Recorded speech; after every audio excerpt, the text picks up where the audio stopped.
ఉప్పు పసుపు బోటి ఉడికిపోయిందా ఉప్పు పసుపు కొంచెం కొంచెం నూనె చుక్కేసి ఉడకబెట్టిన.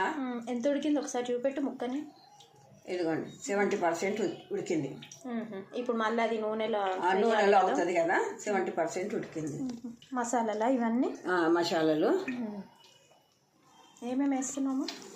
6 స్పూన్లు ధనియాలు, 3 ఒక స్పూన్కి తక్కువ కొన్ని మెంతులు, 3 స్పూన్లు ఆవాలు,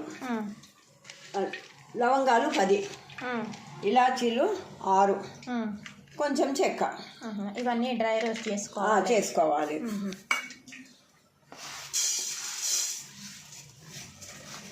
అంటే ఇప్పుడు మళ్ళీ బోటి నూనెలో వేయించాలి. మళ్ళీ నూనెలో వేయించాలి, మంచిగా ఎర్రగా వేగిపోవాలి. ఇవన్నీ వేపేసుకొని చల్లగనక మిక్సీ పట్టేసుకోవాలి. మిక్సీ పట్టేసి ఇది పొడి చేసేసుకొని